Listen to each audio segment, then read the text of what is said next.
Ciri-ciri sosok makrifat al-Mahdi, makrifat tajalli sifat zat, dan makrifat kursi adalah penyingkapan ruhani yang sangat tinggi.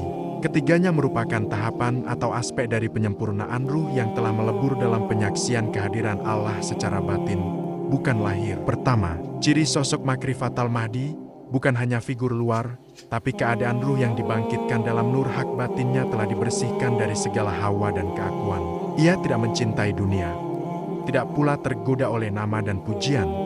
Al-Mahdi bicaranya sedikit, tapi ucapannya mengguncang ruh yang mendengar. Setiap katanya mengandung sir, sebab ia berkata dengan nur, bukan logika. Al-Mahdi, wujudnya tersembunyi, tapi getarannya dirasakan oleh jiwa-jiwa pencari.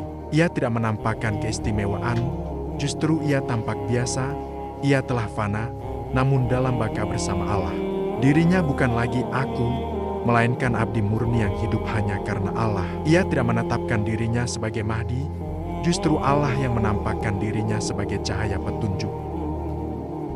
Kedua, Al-Mahdi sosok yang menyaksikan makrifat tajalli sifat zat tajli, penyinaran hakiki, bukan mimpi atau bayangan imajinasi.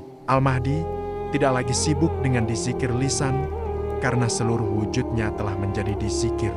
Ia tidak menyebut nama, karena ia telah masuk ke dalam zat yang tak bernama.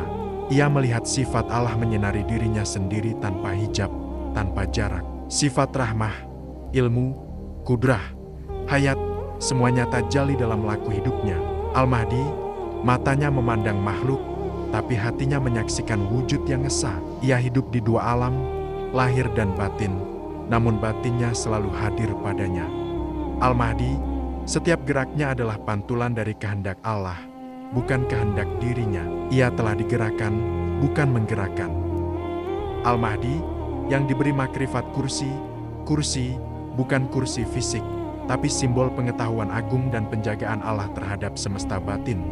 Ia diberi ilham tentang hakikat penciptaan, arsy, kursi, dan ruh. Ia memahami semesta bukan dari luar, tapi dari cermin batinnya yang bening. Kursi Allah meliputi langit dan bumi, demikian pula batinnya, luas, terang, dan tak terbatas oleh logika. Al-Mahdi menyimpan pengetahuan ruhani yang tidak tertulis dalam kitab. Rahasia semesta mengalir kepadanya, seperti aliran air dari sumber suci.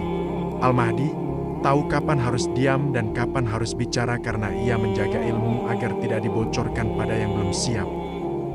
3 cahaya rahasia Imam Mahdi. Pertama, cahaya fana, sirna segala aku. Al-Mahdi tidak datang dari nasab dunia, tapi dari rahim kehampaan, dibuang dari nafsu, dicabut dari nama, dimatikan dari segala keinginan. Ruhnya dilatih oleh malam-malam panjang tanpa suara. Ia dibakar oleh cinta yang menyakitkan hingga yang tersisa hanya bekas pijakan kaki di padang tak dikenal. Sabda batinnya berkata, aku tak punya nama, tak punya kehendak. Aku telah sirna dalam nyala yang maha ada. Inilah Mahdi dalam penyaksian awal yang hilang dari dunia, tapi hidup dalam pandangan Allah. 2. Cahaya tajalli, wajah sifat pada cermin ruh. Al-Mahdi setelah fana, datang cahaya kedua, penyinaran. Sifat-sifat ilahi menjelma bukan dalam bentuk, tapi dalam laku. Rahmatnya mengalir lewat kasihnya, hikmahnya mengalir lewat diamnya, kudrahnya bekerja lewat tangannya, dan seluruh hidupnya bukan dirinya, tapi dia yang menyatakan dirinya lewat dia. Sabda batinnya berkata, aku bukan guru, bukan wali, bukan pemimpin. Aku adalah cermin yang dibersihkan oleh cahaya. Inilah penyaksian Mahdi yang kedua, yang tak terlihat sebagai cahaya, tapi menjadi jalan bagi cahaya. Ketiga, cahaya kursi, penjaga rahasia langit batin. Di puncaknya, Mahdi memikul cahaya ketiga, ilmu dari kursi Allah, pengetahuan yang tidak tertulis di langit dan bumi, tapi mengalir langsung dari lautan suci, dijaga dalam dada yang sunyi. Al-Mahdi tahu arah ruh, ia dengar doa semesta dalam sunyi, ia fahami tangisan yang tidak bersuara. Karena kursi bukan singgasana, melainkan penjagaan dan kelapangan untuk seluruh batin makhluk. Sabda batinnya berkata, aku tidak membawa kitab baru, aku membawa tafsir batin yang dibuka oleh cahaya. Inilah kesaksian Mahdi ketiga, penjaga rahasia, pengemban rahmat, pemimpin yang tidak butuh diak. Semoga petunjuk ini kebenaran dari Nurullah Ciri Al-Mahdi. Amin ya robbal alamin. Wassalam.